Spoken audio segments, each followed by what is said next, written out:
नमस्कार, hello money 9 में आप सभी का स्वागत है। मैं हूं सुमित और हफ्ते का आखिरी कारोबारी सत्र भारतीय बाजारों में थोड़ा एक्साइटमेंट आज के सत्र में वापस लौट के आया है, जहां पे निफ्टी करीब 83 अंकों के आसपास की बढ़त के साथ कामकाज कर रहा है। सेंसेक्स पे रफली 300 अंकों के आसपास की बढ़त के साथ ट्रेड करता हुआ दिखाई पड़ेगा। निफ्टी बैंक जो कि फ्लैट टू पॉजिटिव है, 87 अंकों का उछाल यहां पर देखने को मिल रहा है। And likewise mid cap small cap में मिड कैप 1/4% के आसपास की गिरावट दिखा रहा है और स्मॉल कैप इंडेक्स में फ्लैट टू पॉजिटिव टोन के साथ कामकाज हो रहा है। एडवांस डिक्लाइन आज एडवांसेस के फेवर में है। करीब 1290 शेयर या 1300 शेयर ऐसे हैं जो कि तेजी के साथ कामकाज कर रहे हैं और करीब 1093 शेयर ऐसे हैं जो कि बिकवाली के साथ कामकाज करते हुए दिखाई पड़ रहे हैं। तो मार्केट्स में कल के मुकाबले थोड़ा सा एक्साइटमेंट है, लेकिन आज भी वो जो ट्रेड का रेंज है वो बहुत छोटा ही है और बाजार में धीरे धीरे जो छुट्टियों का माहौल है वो ज़रूर दिखाई पड़ेगा आपको। आपका भी कोई सवाल है और आप भी इस कार्यक्रम का हिस्सा बनना चाह रहे हैं तो आप हमारे साथ जुड़ सकते हैं। आपके पास अलग अलग माध्यम आप स्क्रीन पर देखेंगे। पहले आप व्हाट्सएप के जरिए भी इस कार्यक्रम का हिस्सा बन सकते हैं। 9311121874 ये हमारा व्हाट्सएप नंबर है, जिस पर आप सवाल भेज सकते हैं। ईमेल आईडी भी खुला हुआ है money9query@tv9.com पर, और साथ ही साथ आप यूट्यूब पर अगले 1 से 1.5 घंटे के लिए हम लाइव रहेंगे, तो वहाँ पर आप सीधे अपना सवाल भेजिए, हमारे साथ बातचीत करिए और अपने इस कार्यक्रम के दौरान ही अपने सवाल का जवाब भी लीजिए। आज हमारे साथ मंत्री फिनमार्ट के अरुण मंत्री जी मौजूद हैं बातचीत करने के लिए। अरुण जी से अलग अलग प्लेटफॉर्म पे पहले ही मैं मुखातिब हो चुका हूं और आज इस प्लेटफॉर्म पे उनसे बातचीत होने जा रही है। अरुण सर नमस्कार, स्वागत है कार्यक्रम में। पहले और अब में ऐसे बैकग्राउंड ही बदला है, बाकी सब तो सेम ही लग रहा है। क्या हाल चाल है सर आपके? जी सुमित जी नमस्कार, गुड आफ्टरनून। पहली बार आपसे इंटरेक्शन हो रहा है इस प्लेटफॉर्म पे और काफी दिनों के बाद आपसे बात करने में काफी अच्छा लग रहा है। कैसा चल रहा है अरुण सर? बाकी बाजार को कैसे देख रहे हो, क्या लग रहा है मार्केट्स? देखिए सुमित जी, लास्ट 3-4 दिन में तो वॉल्यूम काफी कम है, तो कोई बड़ा मूव नजर नहीं आ रहा। तब पर मुझे लग रहा है जनवरी में मार्केट बुलिश रहना चाहिए, क्योंकि जो एफआई डेटा बता रहा है वो कंप्लीटली मुझे लग रहा है ओवरसोल्ड डेटा के आसपास है। तो कोई भी मुझे लग रहा है थोड़ा बहुत भी डिप आता है तो मार्केट में मुझे लग रहा है एक रिवर्सल देखने को मिल सकता है, क्योंकि 20% के नीचे लॉन्ग पोजिशंस है तो एफआईएस की, तो मुझे लग रहा है यहाँ से बाउंस एक मार्केट में देखने को मिल सकता है। तो अरुण सर अगर निफ्टी पे अभी पोजीशन किसी को बनानी हो तो उसके लिए आप कैसे कॉल लोगे? लॉन्ग साइड जाओगे, शॉर्ट साइड जाओगे, क्या करा जाए? सुमित जी मुझे लग रहा है बाय ऑन डिप करना चाहिए। 23,700 23,650 जब तक ये होल्ड कर रहा है आपको लॉन्ग साइड रहना है मार्केट में। ऊपर में 23,950 24,000 ये इमीडिएट रेजिस्टेंसेस है, तो शॉर्ट टर्म में मुझे लग रहा है बाय ऑन डिप्स की स्ट्रैटेजी रहनी चाहिए। सिमिलरली बैंक निफ्टी में भी वही रहा है। जब तक 51,000 का लेवल बैंक निफ्टी में नीचे में टूटता नहीं है तो मुझे लग रहा है एक बाउंस उसमें भी देखने को मिल सकता है। एक ही चीज है, एफआई का डेटा देख के ही मैं ओवरऑल रुझान बना रहा हूँ, क्योंकि काफी ओवरसोल्ड है। अगर वहां पे भी तो एटलीस्ट 10% भी कवरिंग देखने को मिलती है तो मार्केट में अच्छा उछाल देखने को मिल सकता है। तो 23,650 23,700 जब तक ये निफ्टी होल्ड कर रहा है निफ्टी में शॉर्ट करने की सलाह नहीं। तो 23,600 23,650 जब तक निफ्टी होल्ड कर रहा है शॉर्ट ना जाए, बाय ऑन डिप्स, ये आपके लिए रणनीति अरुण सर मेंशन कर रहे हैं। अरुण सर निफ्टी बैंक को लेकर, क्योंकि आज वो एक नॉच वीक है कंपेरेटिवली निफ्टी के, तो इसको आप कैसे रीड कर रहे हो? सुमित जी अगेन मुझे लग रहा है बैंक निफ्टी थोड़ा पहले अच्छा परफॉर्म कर रहा था, थोड़ा बहुत आपको वीकनेस नजर आ रही है, पर जब तक बैंक निफ्टी में 51,000 का लेवल नहीं टूटता है तो मुझे लग रहा है बैंक निफ्टी में भी आप लॉन्ग साइड अपने ट्रेड बना सकते हैं। 51,000 का स्टॉप लॉस लगाना चाहिए। आज से मार्जिन काफी बड़ी है ऑप्शंस में, तो इसी वजह से थोड़ा बहुत आपको रुझान आप कह सकते हैं थोड़े इराटिक मूव देखने को मिल रहा है। तो पर मुझे लग रहा है निफ्टी बैंक निफ्टी दोनों मेजर सपोर्ट के आसपास है, इसलिए यहाँ पे शॉर्ट करने की सलाह नहीं है। बैंक निफ्टी में 51,000 का स्टॉप लॉस होना चाहिए और निफ्टी में 23,650, ये दो स्टॉप लॉस लगा के लॉन्ग करके चल सकते। एक चीज़ और अरुण सर, क्योंकि नई सीरीज़ की शुरुआत के साथ ही ना बहुत सारी एक्सपायरीज धीरे धीरे कम हो रही हैं और अब बहुत सारे फ्यूचर एंड ऑप्शन को इन्होंने इसलिए इंक्लूड भी किया स्टॉक स्पेसिफिक, वो भी अब आगे चल के कम हो जाएंगे। सो कैसे आप रीड करोगे? और ये जो मंथ होगा बहुत ही ज़्यादा वॉलेटाइल रह सकता है, क्योंकि पहले अर्निंग खड़ी है सामने, ऑटो सेल्स के नंबर खड़े हैं सामने, यूएस में प्रेसिडेंट इलेक्ट हैं वो कार्यभार संभालेंगे, फिर उसके साथ बजट है, तो सब कुछ इसी सीरीज़ के अंदर ही होना है। आप इसे कैसे रीड कर रहे हो सीरीज़ को? क्या वॉलेटिलिटी बहुत बड़ी मान के चले हम यहाँ से?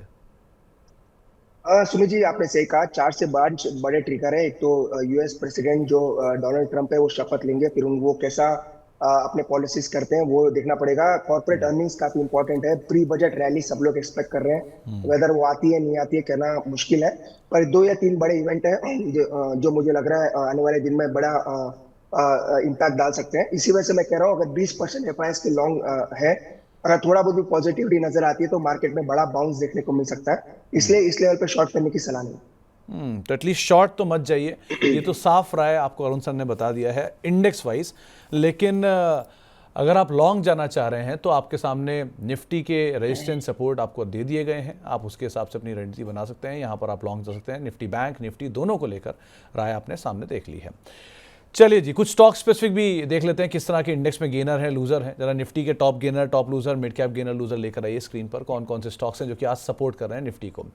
आज इंडसइंड बैंक की तरफ से कुछ पुल बैक आया है, वो न्यूज़ फ्लोज थी बीच में, उसका एक इम्पैक्ट है। एक ब्रोकरेज हाउस का नोट था आज जहाँ पे buy on sell on rumour buy on news हो गया रादर। अब ये M&M doctor Reddy's Tata Motors यहाँ पे निफ्टी की तरफ से खरीदारी देखने को मिल रही है। गिरने वाले शेयरों को भी जरा लेकर आइए निफ्टी में, तो BEL ONGC हिंडाल्को और हीरो मोटोकॉर्प, ये कुछ ऐसे नाम हैं जहाँ पर आज बिकवाली आज के सत्र में देखने को मिल रही है, चाहे ONGC हो या BEL हो।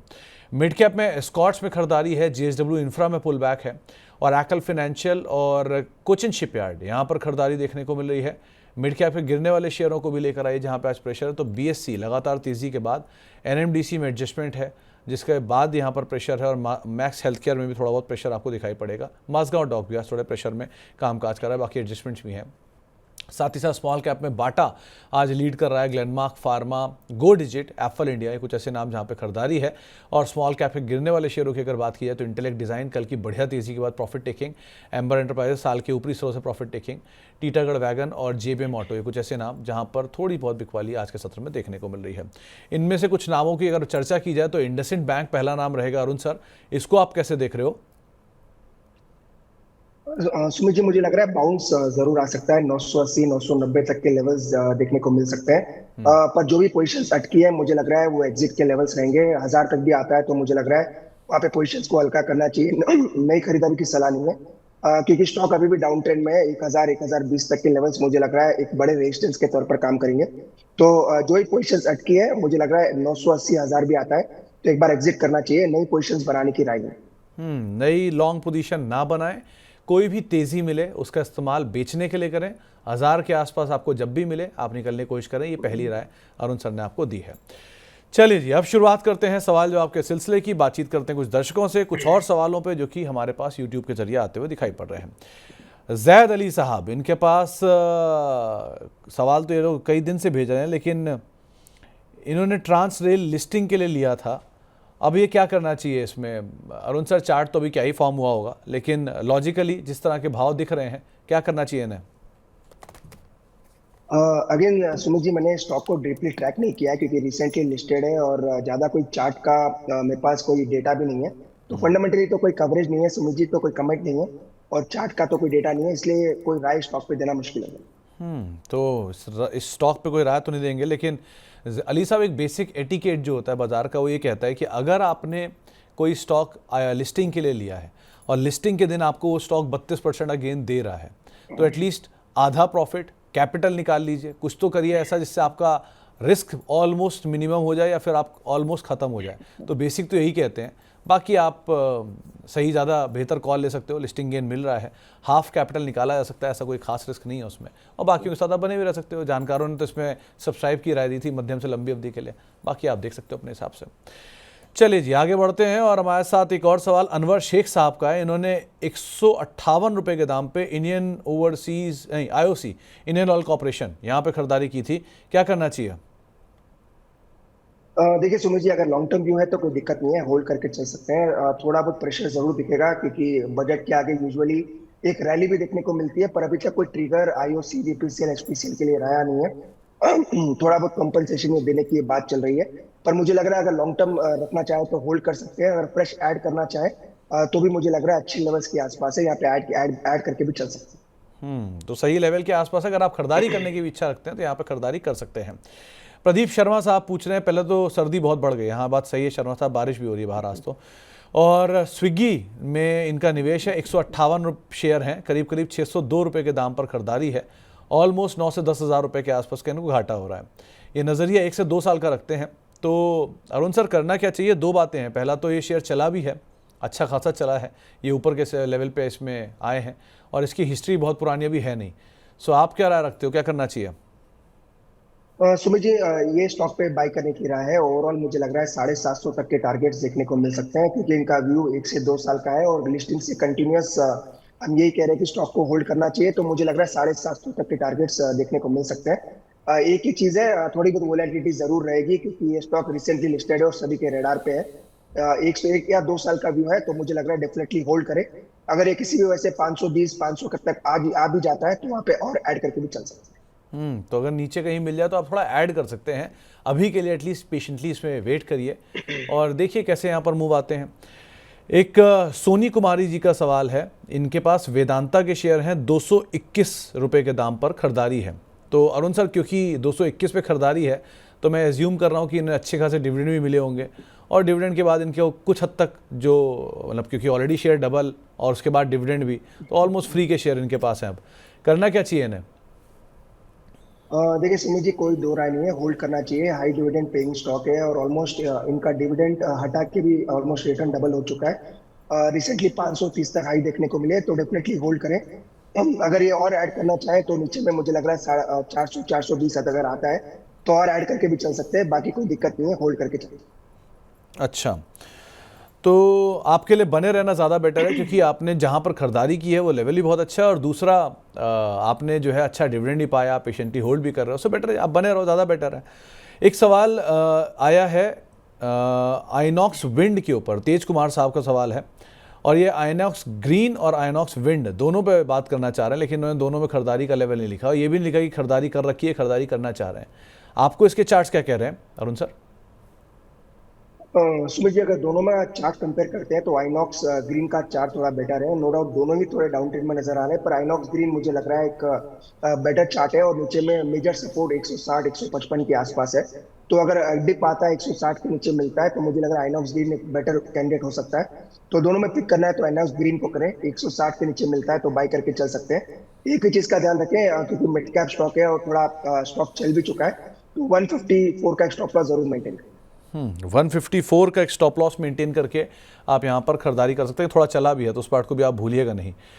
अच्छा, एक और सवाल आया है शिवांश फैमिली जी का। इनके पास एनटीपीसी के 432 रुपये के दाम पर खरीदे हुए शेयर हैं।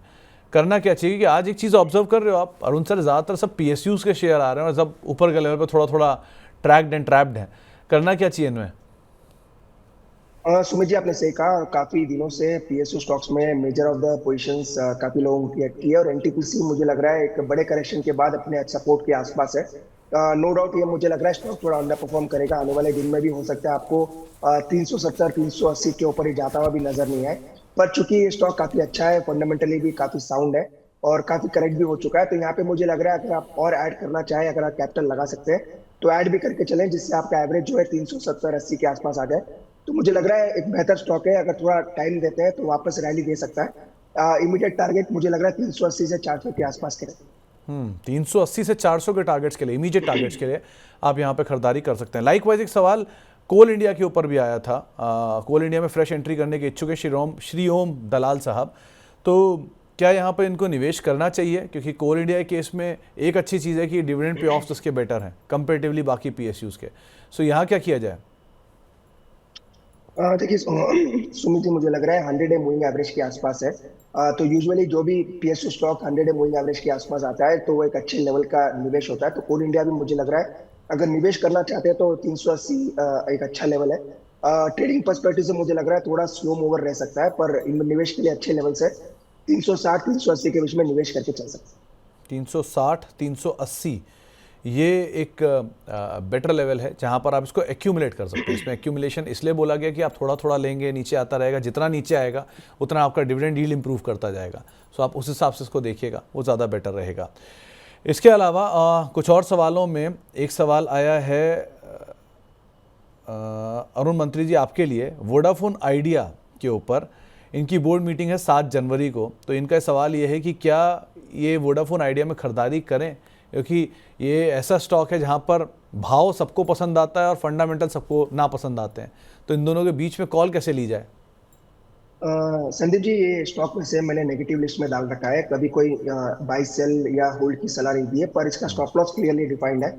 7 रुपए का एक स्टॉप लॉस लगाना है। अगर आपने ऑलरेडी बाई करके रखा है तो भी 7 रुपए का स्टॉप लॉस रहेगा। ऊपर में टारगेट मुझे लग रहा है 9 से 9:30 के आसपास रहेंगे।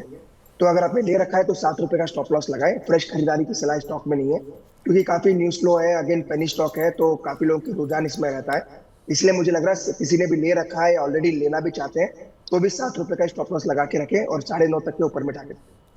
तो 7 रुपये का एक स्टॉप लॉस लगाइए और 9:30 तक के टारगेट हैं। लेकिन एक दो चीज़ों का ध्यान रखिएगा, जो अरुण सर ने भी मेंशन किया कि थोड़ा पेनी स्टॉक है, आमतौर पे वो अपनी बैन लिस्ट में रखते हैं। उसकी वजह भी है कि भैया 7400 करोड़ रुपए के आसपास का घाटा, इतना ही ऑलमोस्ट डेट और साथ साथ इतनी बड़ी इक्विटी, तो ऑलमोस्ट सारी चीज़ें जो हैं वो इसके फंडामेंटली तो इसको बिगाड़ती हैं। लेकिन फिर भी आप अगर इसमें खरीदारी कर रहे हैं तो स्टॉप लॉस आपको बता दिया गया है।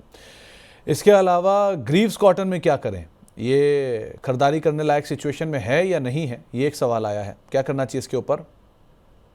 देखिए सुमित जी, इसको रिसेंटली हमने खरीदारी की सलाह दी थी, पर अभी स्टॉक 14% ऊपर है, तो अभी तो मुझे लग रहा है थोड़ा स्टॉक चल चुका है। मैं आज की बात करूं तो आज ही 14% ऊपर है, और ये स्टॉक में से जब से विजय केडिया जी का स्टेक बाई की न्यूज आई है, जब से स्टॉक में मोमेंटम भी काफी अच्छा है। तो एक डिप आ सकता है वापस 250 या 240 तक, मुझे लग रहा है डिप वापस देखने को मिलेगा। तो 250 के नीचे मिलता है तो वहां पे बाय करके चल सकते हैं। मुझे लग रहा है लॉन्ग टर्म में स्टॉक काफी अच्छा है। वैसे भी इसके सब्सिडरी का आईपीओ भी पेंडिंग है, अगर वो आता है तो और बुलिश मोमेंटम बन सकता है। तो कोई बड़ा करेक्शन आता है 250 के आसपास, तो वहां पे बाय करके चल सकते हैं। कोई बड़ा करेक्शन 250 के आसपास आए तो आप वहां पर खरीदारी करके चल सकते हैं, ये आपको राय दी गई है। लेकिन ये स्टॉक अगर किसी के पास है तो आराम से बने रहिए, मल्टीपल ट्रिगर्स के साथ अभी कामकाज कर रहे हैं। अब अपने नामा राशि से बातचीत कर लेते हैं, यानी कि सुमित हमारे साथ मौजूद हैं दिल्ली से बातचीत करने के लिए। सुमित जी नमस्कार। नमस्कार सर। क्या हालचाल है आपके और क्या सवाल है? बढ़िया सर, मेरे पास पर्पल यूनाइटेड का एक लोट अलॉट हुआ था मुझे 18 तारीख को। पर्पल यूनाइटेड, ये तो एसएमई स्पेस का शेयर है। हाँ जी, हाँ जी। और आपने इसको खरीदा क्यों था, मतलब कोई खास वजह थी? नहीं सर, वैसे आईपीओ था ना, या आईपीओ लोट हुआ था। नहीं तो सर एसएमई का आईपीओ है, क्योंकि एक मेन प्लेटफॉर्म का आईपीओ अगर कोई भी लेता है तो उस पर बहुत सारी कवरेज होती है, बहुत सारी स्टोरी सुनने को मिलती हैं, बहुत कुछ पता होता है। लेकिन अगर आपने एसएमई का आईपीओ लिया है तो आपको कुछ डिटेल है इसके बारे में? हाँ जी सर, ये गारमेंट्स वगैरह का काम करते हैं ये।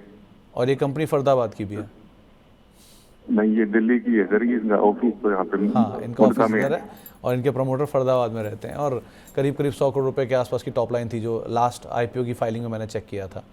अच्छा, अब आप सुमित जी क्या चाह रहे हो इसके अंदर? करीब 1000 शेयर आपने लिए, वो लॉट के हिसाब से होगा।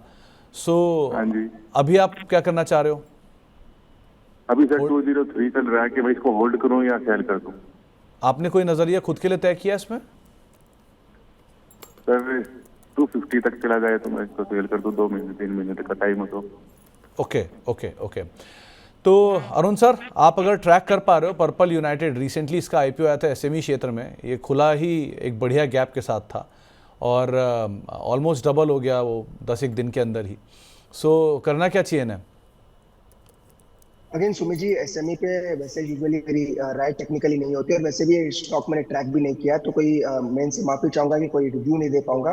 पर डेफिनेटली अगर कोई कवरेज करता है फंडामेंटली तो वहां पे एक बार ये राय लेंगे तो ज्यादा बेटर है। टेक्निकली मुझे लग रहा है मैं इनको राय देना मेरे लिए थोड़ा मुश्किल हो गया। वैसे भी सुमित सर थोड़ा सा रिस्की आपके लिए इसलिए भी हो जाता है, इसमें 2-3 चीज़ें बड़े कैचेस हैं। पहला, आपने एसएमई का शेयर लिया, दूसरा एसएमई में लॉट होता है, तीसरा ये शेयर का वॉल्यूम थिन होता है और वॉल्यूम के साथ इसमें लोअर सर्किट भी लग गया है, तो आपके पास एग्जिट के रास्ते वैसे ही कम होते हैं। इस कंपनी की टॉप लाइन के हिसाब से वैल्यू देखेंगे तो आप वैसे ही बहुत महंगी साइड पर वैल्यू है। सो कुछ चीज़ें तो हैं यहाँ पर रिस्की, लेकिन अभी कोई चॉइस है नहीं। पहले अगर ये कहीं सर्किट खुले, इसमें कामकाज शुरू हो, फिर तो कुछ बात भी की जाए, लेकिन अभी के लिए तो आप बहुत रिस्की जोन में। और कभी भी अगर आप आईपीओ को सिर्फ इसलिए अप्लाई कर रहे हैं कि वो आईपीओ है और वहाँ गेन आ जाएगा, ऐसा ज़रूरी नहीं है। कई कई आईपीओ ऐसे भी हैं जहाँ पर बहुत मासिवली पैसा इरोड भी हुआ है, तो उसका भी ज़रा ध्यान रखिएगा। आईपीओ लेते समय पिक एंड चूज़ करना बहुत ज़रूरी है, क्या आप ले रहे हैं और कितना ले रहे हैं, क्यों ले रहे हैं, ये सब पढ़कर ही आप पैसा डालिएगा। अब आगे बढ़ते हैं और बातचीत करने के लिए हमारे साथ एक और दर्शक मौजूद हैं, पुजारा साहब मौजूद हैं। पुजारा साहब नमस्कार। सर आप सुन पा रहे हैं मुझे? जी बिल्कुल। नमस्कार सर, क्या सवाल है आपका? सर मैंने नेशनल एल्यूमिनियम बाय किया था। ओके। 250 से बाय किया था। ओके।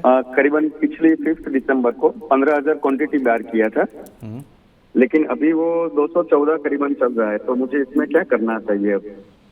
ओके, तो आप समय कितना दे सकते हो इसको? 1 महीना 1.5 महीना तक कोई प्रॉब्लम नहीं है। तो पुजारा साहब, इतनी बड़ी क्वांटिटी आपने ली थी, ये ट्रेडिंग के लिए ली है या आप लॉन्ग टर्म इन्वेस्टमेंट के लिए सोच रहे थे इसको लेने की? सर जी एक्चुअली मैंने शॉर्ट टर्म ट्रेड के लिए लिया था।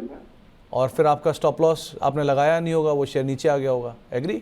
हाँ, वो ऐसा हुआ ना कि दूसरे दिन नेगेटिव न्यूज के कारण सीधा 10% माइनस हो गया है। तो आपने स्टॉप लॉस क्यों नहीं लगाया सर, अगर आप ट्रेडर हो तो? हाँ, वो भी सही है सर। देखो पुजारा साहब, प्रॉब्लम कुछ नहीं होती। आपको उस समय लगता है कि थोड़ा सा लॉस हो गया, इतना लॉस मैं कैसे बियर करूंगा। वो लॉस बढ़ते बढ़ते ऐसा भी हो सकता है कि वो 10 टाइम बढ़ जाए, या यही शेयर इसी भाव पे 6 महीना साल भर काट गया तो वैसे ही आपको अपॉर्चुनिटी का लॉस है। तो बहुत सारी चीज़ें होती हैं ट्रेडर के लिए जो उनको संभालना होता है। आपके लिए timing is more important instead of time frame. तो खैर, लेकिन अब अरुण सर क्या किया जाए, 251 रुपये पे खरीदारी की है, 15,000 शेयर है, बड़ी क्वांटिटी है और अभी की सिचुएशन के हिसाब से लॉस भी बड़ा है। अब क्या करें? देखिए सुमित जी, आपने सही कहा। वैसे इसका मेजर सपोर्ट 235 के आसपास था, वो अब ऑलरेडी ब्रीच हो चुका है और वहां से स्टॉक ने एक बड़ी गिरावट दिखाई है। इसका जो प्रीवियस सपोर्ट था वो 205 के आसपास है। 205 से रैली शुरू हुई थी और वापस ऊपर में स्टॉक 258 257 तक गया था, जितना मुझे चार्ट पे नजर आ रहा है। इसका जो हाई था 262 के आसपास का था। तो मुझे लग रहा है एक बार ये स्टॉक वापस 207 206 तक जाना चाहिए और वहां से एक बार स्टॉक ऊपर आ सकता है। तो इनका जो फाइनल स्टॉप लॉस होना चाहिए 205 के नीचे होना चाहिए। अभी भी स्टॉप लॉस मैं दूर का दे रहा हूँ, पर स्टॉप लॉस वही बैठता है, तो इसीलिए कोई दूसरा लेवल मैं इनको सुझाऊंगा नहीं। 205 का क्लोजिंग बेसिस पे स्टॉप लॉस लगाएं। आपकी क्वांटिटी काफी हैवी है तो वो एक चीज भी काफी दिक्कत वाली बात है, इसलिए 205 का स्टॉप लॉस लगाएं। अगर उसके नीचे जाता है तो स्टॉक से एग्जिट करें। 205 आपके लिए एक स्टॉप लॉस है, उसके नीचे जाए उससे आप एग्जिट कर दें, ये आपको राय दी गई है। और एक चीज़ का ध्यान ज़रूर रखिए करिए सर श्रेया जी, क्योंकि हर सिचुएशन में अगर आप ट्रेडर हो तो ट्रेडर की तरह सोचो, आप इन्वेस्टर हो तो इन्वेस्टर की तरह सोचो, आप लॉन्ग टर्म हो तो आप उसके हिसाब से सोचो। लेकिन सबका अपना डिफरेंस होता है, सबकी अपनी रणनीति होती है, उनको आपको स्ट्रिक्टली फॉलो करेगा। आपका साथी आपका स्टॉप लॉस है, आपको उसको छोड़ना नहीं चाहिए किसी भी हाल में। आगे बढ़ते हैं, चलिए और कुछ और दर्शकों से बातचीत कर लेते हैं। हमारे पास जो अगला सवाल है पिंटू जी का है। इनके पास जियो फाइनेंस के 212 शेयर हैं, 337 रुपये के दाम पे खरीदारी है, क्या करना चाहिए अरुण सर इन्हें? देखिए, अगर सुमित जी, मुझे लग रहा है अगर ट्रेडिंग के लिए लिया है तो नीचे में 298 का स्टॉप लॉस जरूर लगाए। वैसे लॉन्ग टर्म इन्वेस्टमेंट की राय हमारी स्टॉक पे ओपन है। तो अगर इन्वेस्टमेंट में है तो कोई दिक्कत नहीं है, पर अगर आपने ट्रेडिंग के लिए लिया है और अटक गए हैं तो 298 का एक स्टॉप लॉस जरूर लगाना चाहिए। 298 के नीचे स्टॉक में थोड़ी वीकनेस बढ़ सकती है। अगर इन्वेस्टमेंट के लिए लिया है तो कोई दिक्कत नहीं है, होल्ड करके चलें। ट्रेडिंग पर्पज से लिया है तो 298 का स्टॉप लॉस जरूर लगाए। तो 298 का एक स्टॉप लॉस लगा के आप अपनी पोजीशन के अंदर यहाँ पर बने रह सकते हैं। एक सवाल अनिल यादव जी का है धनलक्ष्मी बैंक को लेकर, आप भी इसके चार्ट ज़रा खोल लीजिए। उनका सवाल ये कि उनके पास 6,000 शेयर हैं 38 रुपये के दाम पर। ये शेयर आज क्रैश क्यों हो गया? दरअसल आज इसका राइट्स का एक्स डेट है। राइट्स का एक्स डेट मतलब हुआ कि आपने अगर इसके राइट्स इशू खुला हुआ था और इसके राइट्स में पार्टिसिपेट करना है तो उसके लिए आज एक्स तारीख थी, इसलिए रिकॉर्ड डेट है बेसिकली उसकी 19/12 और आज का एक्स है। सो इस वजह से शेयर आपको 10% नीचे दिखाई पड़ रहा है। लेकिन आप इसका क्योंकि राइट्स का जो भाव है वो लोअर लेवल है, 21 रुपये पर शेयर के आसपास का राइट्स है, तो आप वहाँ पर पार्टिसिपेट करके ज़रूर अपनी कॉस्ट को नीचे की तरफ ला सकते हैं अगर आप और ख़रीदारी करना चाह रहे हैं तो। और चार्ट वाइज अरुण सर क्या करना चाहिए इनमें? देखिए सुमित जी, 14:25 का राइट इशू था। चार्ट वाइज तो बेटर है, कोई दिक्कत नहीं है, पर आज थोड़ा आपको नीचे नजर आएगा क्योंकि एक्स डेट राइट का है। तो अगर स्टॉक में निवेश करना चाहते हैं तो या तो राइट को सब्सक्राइब कर लें या राइट को बेच दें, दोनों में से कुछ भी कर सकते हैं। तो मुझे लग रहा है चार्ट वाइज कोई दिक्कत नहीं है, जितना चार्ट मेरे पास अवेलेबल है ठीक ठाक नजर आ रहा है। तो अगर ये इन्वेस्टमेंट कर सकते हैं तो राइट में भी अप्लाई करके स्टॉक में बने रह सकते हैं, कोई दिक्कत वाली बात। तो आप राइट्स में पार्टिसिपेट कर सकते हैं और आपकी कॉस्ट ही नीचे ले आएगा। मान लिया अगर 38 रुपये पे आपकी कॉस्ट है और आज 21 रुपये पे राइट्स है तो आपको आप ही अपनी कॉस्ट नीचे ले आएगी, आपको एलिजिबिलिटी मिली रही है उसमें। सो आप उसके हिसाब से रणनीति बना सकते हैं। अब चलते हैं सीतामढ़ी बिहार, वहाँ पर हमारे साथ बातचीत करने के लिए एक दर्शक मौजूद हैं। सर नमस्कार, क्या सवाल है आपका? जी सर नमस्कार। नमस्कार सर। ये मेरा सवाल है सर, त्रिवेणी टरबाइन का हमने 50 पीस खरीदा है 835 पे। ओके, तो राजेश जी खरीदारी में नजरिया क्या है आपका? 1 महीना और है सर, ऑलरेडी 1 महीना से हम खरीदे हुए हैं सर। आपने 1 महीने से खरीद रखा और 1 महीना भी आप और दे सकते हैं इसको? जी।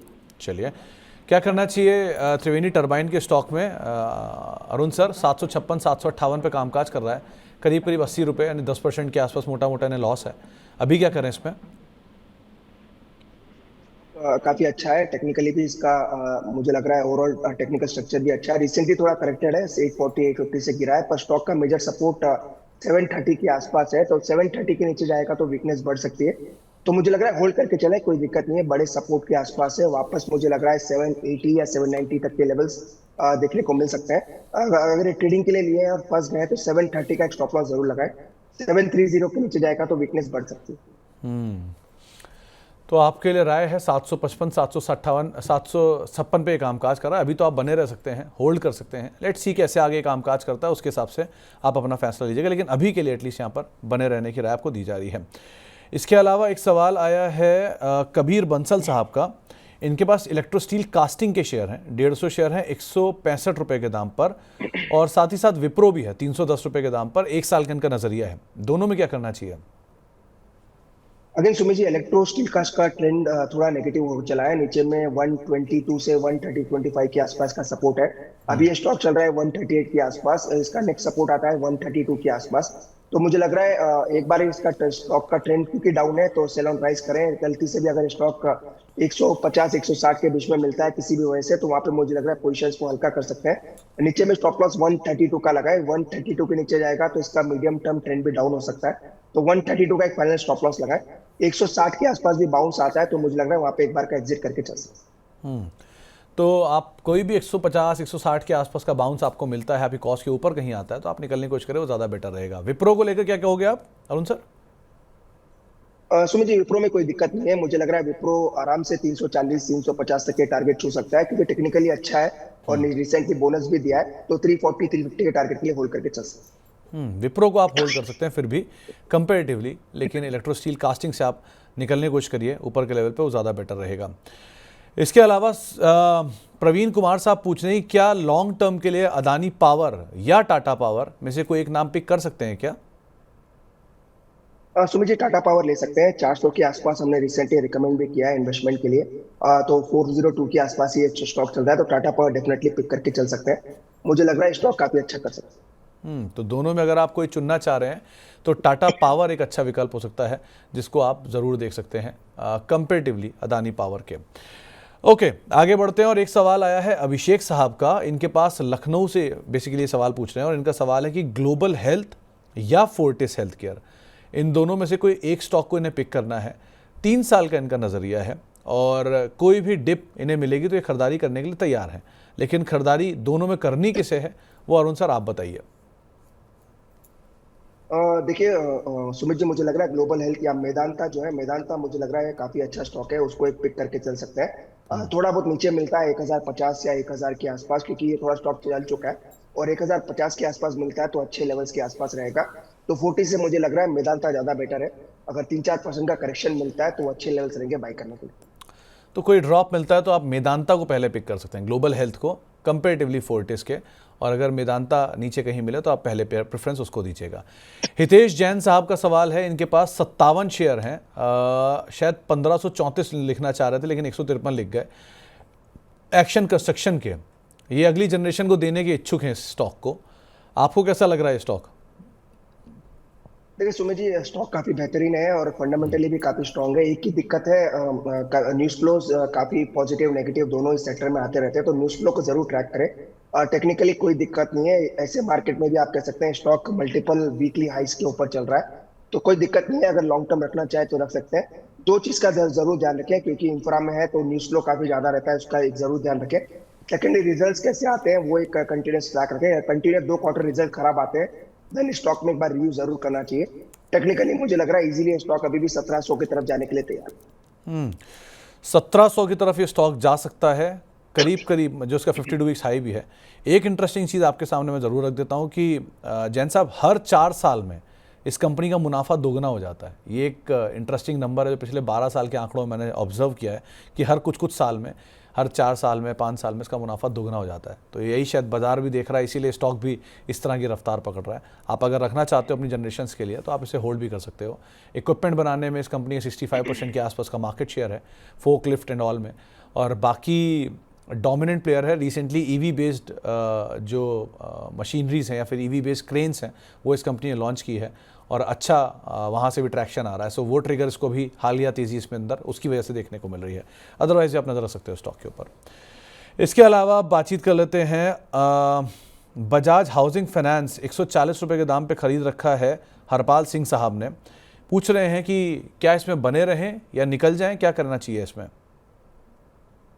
अगेन सुमित जी, स्टॉक्स पे काफी क्वेरीज आते हैं और रिसेंटली हमने स्टॉक को स्टडी किया तो 122 का एक स्टॉप लॉस हमने यूनिवर्सल सभी के साथ शेयर किया है। तो जब तक 122 का लेवल नहीं टूटता मुझे लग रहा है स्टॉक को होल्ड करें। स्टॉक में कोई ज्यादा टेक्निकल डेटा नहीं है, पर जितना भी डेटा है अभी भी डाउन ट्रेंड में है। वैसे स्टॉक फंडामेंटली अच्छा है, इसलिए 122 का स्टॉप लॉस लगा के होल्ड करने की सलाह है। टारगेट की जहां तक बात है, इनकी जो बाइंग है वही पहला टारगेट है 135 से 140 के आसपास। तो ज्यादा दूर नहीं है इनके प्राइस से, ऑलमोस्ट 13 रुपए दूर है। तो यूजुअली ये 12-13 रुपए चलने के लिए ज्यादा टाइम नहीं लगाता है। तो स्टॉक को होल्ड करें और 122 का स्टॉप लॉस जरूर लगा के। तो 122 का एक स्टॉप लॉस लगा के आप इस पोजीशन में बने रहें। इनफैक्ट बजाज हाउसिंग में बने रहना ज़्यादा बेटर है, लेकिन हाँ थोड़ा समय ज़्यादा लगेगा कि ऑलरेडी एक बढ़िया तेज़ी स्टॉक के साथ आई भी है आईपीओ के जरिए।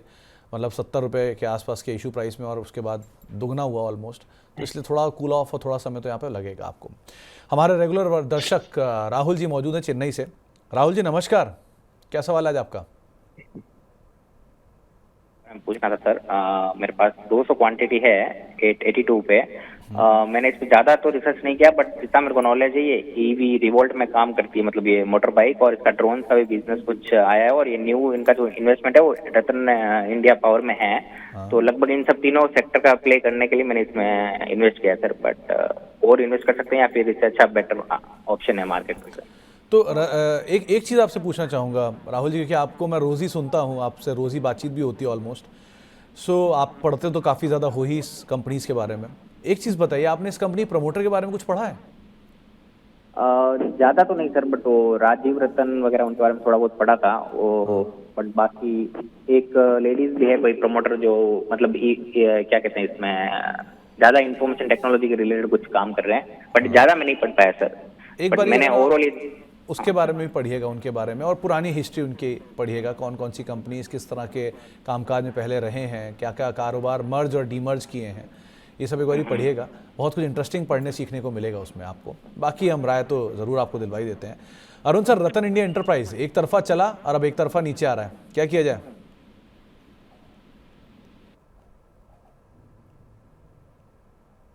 अरुण सर आप म्यूट लग रहे हो मुझे। सुमित जी अभी आ रही है मेरी आवाज? हाँ हाँ बिल्कुल, loud and clear. Sumit ji मुझे लग रहा है आपने सही कहा कंपनी के बारे में, तो कि कंपनी के बारे में पढ़ने और ओवरऑल रिसर्च करने के लिए काफी कुछ है, पर टेक्निकली मैं राय दे पाऊंगा। टेक्निकली मुझे लग रहा है ये स्टॉक 55 के आसपास इसका बड़ा सपोर्ट है। अगर 55 के नीचे जाएगा तो वीकनेस स्टॉक में काफी बढ़ सकती है, तो वो एक चीज का जरूर ध्यान रखें। टेक्निकली अभी भी अच्छा है, इसलिए होल्ड करने की राय है। फंडामेंटली तो कोई कवरेज या फिर कोई टिप्पणी नहीं है, पर 55 रुपए का एक स्टॉप लॉस जरूर लगाना चाहिए। स्टॉप लॉस थोड़ा दूर है, पर मेरे पास कोई दूसरा लेवल नहीं है इनको देने के लिए, इसके लिए 55 रुपए का एक फाइनल स्टॉप लॉस स्टॉक में जरूर मान के चले। अगर 55 के नीचे किसी भी दिन ये स्टॉक क्लोज हो जाता है तो अपनी पोजीशन से एग्जिट कर लें। तो राहुल जी आप 55 रुपये का एक स्टॉप लॉस टेक्निकली लगा के चलिए। 60 रुपये शायद इसका 52 वीक्स लो भी है, हाँ 59 के आसपास 52 वीक्स लो है, उससे 4-5 रुपये नीचे और स्टॉप लॉस लगाइए। आपके लेवल से तो काफ़ी नीचे हो गई है, लेकिन फिर भी अब जो है वो है। और दूसरा एक बार इसके बाकी नंबर्स के ऊपर भी काम करिएगा। इनफैक्ट इसी ग्रुप की एक और कंपनी पावर में भी, जिसका आप भी जिक्र कर रहे थे, उसके नंबर्स को भी देखिएगा। उनके एक नासिक प्लांट को लेकर अप्रूवल की बातचीत थी, जैसे ही वो अप्रूवल मिला एनसीएलटी से वैसे वो शेयर चल पड़ा, लेकिन फिर बाद में वो न्यूज़ फ्लोज खत्म हुआ और शेयर नीचे आ गया। सो ये ग्रुप की ज़रा पुरानी डिटेल्स भी एक बार पढ़ लीजिएगा, नंबर्स चेक कर लीजिएगा, वो ज़्यादा बेटर रहेगा। अब आगे बढ़ते हैं और हमारे साथ पावर ग्रिड के ऊपर एक मिंटू जी का सवाल है। उनके पास 330 रुपये के दाम पर 100 शेयर हैं, करना क्या चाहिए इसमें अरुण सर? देखिए, अगर सुमित जी अगर लॉन्ग टर्म इन्वेस्टमेंट करा है और 330 के आसपास लिया है तो कोई दिक्कत नहीं है, अभी भी 10-20 रुपए अपने प्राइस से नीचे है। पर अगर ट्रेडिंग के लिए लिया है तो इसका स्टॉप लॉस क्लियरली 302 के आसपास है। इसका मल्टीपल वीक लो भी 302-305 के आसपास ही है। तो ट्रेडिंग के लिए लिया है तो स्टॉप लॉस जरूर मेंटेन करें।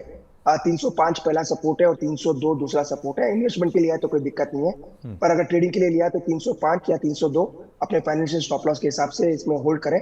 305 या 302 के नीचे जाएगा तो वीकनेस स्टॉक में काफी बढ़ सकता है। ओके, 305, 300 10 के नीचे जाता है तो वीकनेस बढ़ सकती है, लेकिन हाँ, अगर आप इन्वेस्टर हैं तो कोई दिक्कत नहीं, ट्रेडर हैं तो आपको लेवल्स बता दिए गए हैं। राजेश जी का एक सवाल आया है, महाराष्ट्र सीमलेस पर 787 रुपए के भाव पर उन्होंने खरीदारी कर रखी है, शेयर 700 रुपए आ गया है। वैल्यू वाइज सबसे सस्ता पाइप स्टॉक है, लेकिन लास्ट क्वार्टर के नंबर थोड़े वीक थे इसलिए शेयर नीचे आया था। करना क्या चाहिए ना? देखिए सुमित जी, टेक्निकली मुझे लग रहा है एक रेंज के बाहर स्टॉक आया और यहाँ से हो सकता है वापस रिवर्स होते हुए नजर आए। 10-20 रुपए की गिरावट और आ सकती है, हो सकता है 670-660 के आसपास स्टॉक आ सकता है। पर फिलहाल मुझे लग रहा है टेक्निकली इनको होल्ड करना चाहिए, वापस हो सकता है 750 तक के लेवल्स देखने को मिले। स्टॉप लॉस थोड़ा दूर है इसलिए मैं स्टॉप लॉस का राय नहीं दे रहा हूँ, पर 670-680 के आसपास नीचे मिलता है तो अगर ये और कैपिटल लगाना चाहते हैं तो वहाँ पे एवरेज भी करके चल सकते हैं। इसका जो बड़ा सपोर्ट है 650 के आसपास है। ऊपर में मुझे लग रहा है बाउंस जो है हो सकता है आपको आने वाले दिन में आता हुआ नजर आए। 750-770 तक के ऊपर में टारगेट रहेंगे। एवरेज करना है तो 670 के आसपास आता है तो वहाँ पे करके चल सकते हैं। 670 के आसपास आप एवरेज कर सकते हैं, 650 आपका स्टॉप लॉस रहेगा। वैल्यू वाइज ही कंपनी ठीक है। अब नंबर्स पे आप नजर रखिएगा, लास्ट क्वार्टर के खराब नंबर के बाद इस बार ये अनुमान है कि क्यू ऑन क्यू बेसिस पे नंबर अच्छे आएंगे। लेट्स सी कैसे नंबर पोस्ट करते हैं, शुरुआती महीनों में ही इनके नंबर आ जाएंगे जनवरी में, तो उस लिहाज से भी आप ध्यान रखिएगा इसके ऊपर। ओनिल फर्नांडिस जी का एक सवाल है आयरेडा के ऊपर, ये आपसे सवाल पूछ रहे हैं कि इसमें करना क्या चाहिए, खरीदारी है अभी क्या करें?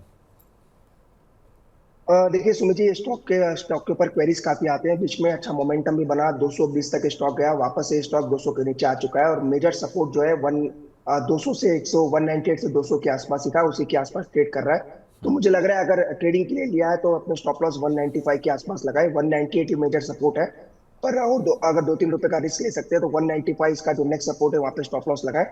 ऊपर में टारगेट 210-212 तक के रहेंगे। ओवरऑल मुझे लग रहा है स्टॉक थोड़ा साइडवेज रह सकता है, बजट के आगे थोड़ा बहुत मोमेंटम बन भी सकता है, इसलिए 195 का एक फाइनल स्टॉप लॉस लगा के होल्ड करें। ओके, तो आपको 195 का एक क्लोज स्टॉप लॉस दिया गया है, उसको आप लेकर फॉलो कर सकते हैं। सोवन साहा साहब रेगुलर व्यूअर हैं, उनके सवाल नहीं लिया गया, उसके लिए माफ़ी चाहूँगा साहा साहब, लेकिन उनके पास BHEL के शेयर हैं 150 और करीब करीब 329 रुपये के दाम पर खरीदारी है। ये एक और ऐसा ही स्टॉक है अरुण जी जो एक तरफा चला और फिर वहाँ पर से वापस नीचे आ गया और एक बहुत लंबे समय बाद एक तरफा चला था, तो अब क्या करना चाहिए इसमें? देखिए सुमित जी, इसमें मैंने डिटेलली एक बार इसका चार्ट स्टडी किया है। 232-230 के आसपास इसका सपोर्ट है जो कि लोअर ट्रेंड लाइन के आसपास है। तो मुझे लग रहा है अगर ये थोड़ा होल्ड कर सकते हैं तो हो सकता है बाउंस भी देखने को मिले, क्योंकि हाई बीटा स्टॉक है, मार्केट भी करेक्टेड है। तो 233 या 232 इसका स्टॉप लॉस जरूर मेंटेन करें। स्टॉप लॉस पे जरूर ध्यान दें, क्योंकि कब कब कौन सी नेगेटिव न्यूज आ जाती है और मार्केट में गिरावट आएगी ये कहना मुश्किल है, क्योंकि मार्केट में अभी काफी ज्यादा इवेंट्स लाइंड अप है। इसलिए 232 का एक फाइनल स्टॉप लॉस मेंटेन करें। जहां तक टारगेट की बात है 255-258 ये दो ऊपर में टारगेट है। 255-258 ऊपर के टारगेट्स हैं, लेकिन ये बात भी ध्यान रखिएगा कि एक तरफा चला था और लॉस के सामने कंपनी की मार्केट कैप है, तो उसको भी आप भूलिएगा मत। शायद कुछ क्वार्टर में, एक क्वार्टर में इनके बदलाव आके लॉस से प्रॉफिट में आया, प्रॉफिट से लॉस में आया, लेकिन इस क्वार्टर के नंबर्स के अंदर शायद थोड़ी सी वीकनेस आते हुए दिखाई पड़ी थी। तो BHEL के नंबर्स पे भी आप अदरवाइज नज़र रखिएगा। हाँ, इनफैक्ट लास्ट क्वार्टर के नंबर में प्रॉफिट आया था, इससे पहले वाले क्वार्टर के नंबर्स में लॉस आया था, सो उसको भी ध्यान रखिएगा। शिवराम शेट्टी साहब का एक प्रशंसक हैं आपके, और बहुत बहुत शुक्रिया शेट्टी साहब, पहले तो सारी आपकी जो आप लोगों ने कॉम्प्लीमेंट दिया उसके लिए। और इनके 3 सवाल हैं, लेकिन जो सुनकर लग रहा है अरुण सर की लॉन्ग टर्म के निवेशक हैं। एक्सिस बैंक 720 रुपये के दाम पर, HDFC बैंक 1300 रुपये के दाम पर, ICICI बैंक 550 रुपये के दाम पर, इस तरह के दाम पर इनकी खरीदारी है 3 प्रोमिनेंट बैंक्स में, और ये 5 साल के लिए और होल्ड कर सकते हैं। क्या ज़रूरत है इन्हें, क्या निकलना चाहिए, कुछ करना चाहिए, बने रहना चाहिए? सुमित जी, अगर पैसों की जरूरत नहीं है या फिर कोई दूसरी अगर फाइनेंशियल लाइबिलिटी नहीं है इनके ऊपर तो कोई दिक्कत नहीं है, होल्ड करके चलें। ये तीनों स्टॉक्स इनको कंपाउंडिंग रिटर्न दे सकते हैं। ऑलमोस्ट इनकी हिस्ट्री रही है 18 से 20% के रिटर्न यूजुअली ये स्टॉक एवरेज किसी भी साल में दे चुके हैं, और 18 से 20% की ग्रोथ अर्निंग्स में भी होती है। तो मुझे लग रहा है कोई दिक्कत नहीं है, अगर फाइनेंशियल लाइबिलिटी नहीं है, कुछ पैसों की जरूरत नहीं है, तो तीनों में भी होल्ड करके चलें। अगर तीनों में ही रैंकिंग करते हैं तो ICICI पहला मेरा प्रीफर्ड पिक रहेगा, तो वहाँ पे अगर वो पहला होल्ड करना चाहिए। सेकेंडली HDFC बैंक रहेगा। अगर आपको सेल ही करना है या पैसों की जरूरत है तो एक्सिस बैंक में आप थोड़ा बहुत क्वांटिटी हल्का कर सकते हैं। बाकी मुझे लग रहा है तीनों स्टॉक्स आने वाले दिनों में भी अच्छा आउट परफॉर्मेंस दिखा सकते हैं। तो शेट्टी साहब, सही नाम और सही दाम दोनों है आपके पास, तो बेहतर यही है आप बने रहिए अगर आपको पैसे की ज़रूरत नहीं है तो, और अगर ज़रूरत है तो फिर तो ज़रूरत ही है, फिर तो क्या ही कह सकते हैं, उसके हिसाब से भी आप कॉल लीजिएगा। अब संजय जी हमारे साथ मौजूद हैं बातचीत करने के लिए। संजय जी नमस्कार। नमस्कार सर, नमस्कार। नमस्कार संजय जी, क्या सवाल है आपका? सर मैं एक चीज बोलना, मैं आपको सर 2.5-3 साल से फॉलो करता हूँ, जब आप CNBC आवाज पे थे सर। शुक्रिया। और शुक्रिया सर। मैं हर चीज आपके पूरी एडवाइस हमने जितने शेयरों पर देखी है एकदम सटीक बैठी है सर। अरे संजय जी, थोड़ी बहुत जानकारी बाजार से सीखी है, अरुण सर या बाकी बहुत सारे गेस्ट लोगों से सालों में सीखा है, वही थोड़ी बहुत जानकारी शेयर कर देते हैं। अब वो जानकारी कभी कभी सही बैठ जाती है तो मैं आपको 3 साल से फॉलो करता हूँ सर, मैं दूसरा कुछ करता नहीं, आपके सुझाए हुए शेयर ही हमने खरीदे। थैंक यू, तो कुछ अपना अलग दिमाग लगाया सर, लेकिन वहाँ गलत पड़े, आज उसी पे सवाल। कोई बात नहीं संजय जी, देखिए बाजार में गलत सब पड़ते हैं, बड़े बड़े योद्धा भी गलत पड़ जाते हैं। बाजार है वहाँ तो सब कुछ, सबसे सही तो बाजार ही है, बाकी सब तो गलती पड़ते हैं। लेकिन ठीक है, गलती एक्सेप्ट कर ली, उसको छोड़िए, सीखिए कुछ उससे और आगे बढ़िए, यही सही तरीका है बढ़ने का आगे। क्या फंस गए संजय जी वैसे इस बारी, कहाँ फंसे हैं? मैं सर, मेरे पास पराग मिल्क के शेयर है सर, क्वांटिटी 477 है सर, 233 का बाइंग है सर।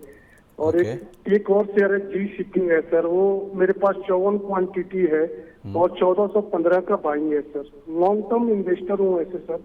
ओके सर, क्योंकि जी शिपिंग जो है, जी शिपिंग वैल्यू वाइज बहुत अच्छी कंपनी है, 7 के मल्टीपल पे 8 के मल्टीपल पे कामकाज कर रहा है। लेकिन प्रॉब्लम क्या है, ये चलता तभी है जब शिपिंग रेट्स बढ़ते हैं, और वो कुछ कुछ सालों में बढ़ते हैं, वो एक बार में नहीं बढ़ते हैं। तो अगर इनके टेलविंड मिला तो ये चल जाएगा, कंपनी खराब नहीं है, बस वैल्यू वाइज थोड़ा सस्ता है। और ये बात सही है आपकी कि ऊपर से नीचे भी आया, बाकी अरुण सर की राय पे हम इस पे लेंगे ही। और पराग मिल भी आपकी खरीदारी के बाद नीचे आ गया है और अच्छा खासा करेक्शन भी ऑलरेडी दिखा चुका है। सो अब अरुण सर बताएंगे इसमें करना क्या चाहिए। अरुण सर, पराग मिल्क और जी शिपिंग नाम दोनों ठीक है, पराग मिल्क थोड़ा ज़्यादा चला था और जी शिपिंग चला ही नहीं, करना क्या चाहिए इन दोनों में? देखिए, पहले तो सुमित जी इनका कहना सही है। आप जो डेटा प्रोवाइड करते हैं सोशल मीडिया प्लेटफॉर्म पे या जो भी डेटा एनालिटिक्स आप डालते हैं वो काफी यूजफुल होता है मेजरली रिटेल प्लेयर्स के लिए। Thank you. या फिर जो ट्रेड और इन्वेस्टमेंट करते हैं, तो वो तो मैं भी आपका ट्विटर डेली फॉलो ही करता हूँ। Thank you. वो आपको पता है, काफी बार आपको रिप्लाई भी किया है। पर मुझे लग रहा है आपने जो डेटा दिया है काफी अच्छा है। सेकेंडली, जहाँ तक पराग मिल्क की बात है, सुमित जी, मुझे लग रहा है ये स्टॉक थोड़ा बहुत और करेक्ट हो सकता है, नीचे में 175 तक के लेवल्स देखने को मिल सकते हैं। अगर इन्होंने ट्रेडिंग के लिए लिया है या फिर अपना एक फाइनेंशियल स्टॉप लॉस लगाना चाहते हैं तो 174 के नीचे जरूर लगाएं। अब मैं स्टॉप लॉस से थोड़े दूर के दे रहा हूं, पर मुझे लग रहा है वही स्टॉप लॉस देना चाहिए जो ट्रेंड चेंज कर सकता है। तो 175 का एक स्टॉप लॉस पराग मिल्क में इनको जरूर लगाना चाहिए। 175 के नीचे जाता है ये स्टॉक में, मुझे लग रहा है वीकनेस बढ़ सकती है। और जहां तक जी शिपिंग की बात है, मुझे लग रहा है वो 100 डे मूविंग एवरेज के आसपास है और यहाँ से हो सकता है स्टॉक रिवर्स करता हुआ भी नजर आए। इसका जो नेक्स्ट सपोर्ट है वो 950-940 के आसपास है। तो 950 का एक स्टॉप लॉस जी शिपिंग में भी लगा के रखें। जी शिपिंग मुझे लग रहा है यहाँ से एक बार रिवर्सल दिखा सकता है, बड़े सपोर्ट के आसपास आ चुका है, पर फाइनल स्टॉप लॉस 950 का जरूर लगाना चाहिए। तो दोनों ही पोजीशन में संजय जी स्टॉप लॉस जरूर रखिएगा। अगर आप ट्रेडर हैं तो स्टॉप लॉस आपका साथी है, अगर आप इन्वेस्टर हैं तो फंडामेंटल आपका साथी है। लेकिन दोनों को ही बखूबी फॉलो करिएगा। डिसिप्लिन से ज़रा सा वेरिएट हुए बाजार बख्शता नहीं है, ये सीधा नियम है बाजार का, तो उस चीज़ को आप ज़रूर फॉलो करिएगा। अरुण सर ने आपको राय दे ही दी है, आंकड़े आपके सामने रख ही दिए हैं, आप उसके हिसाब से रणनीति बना सकते हैं।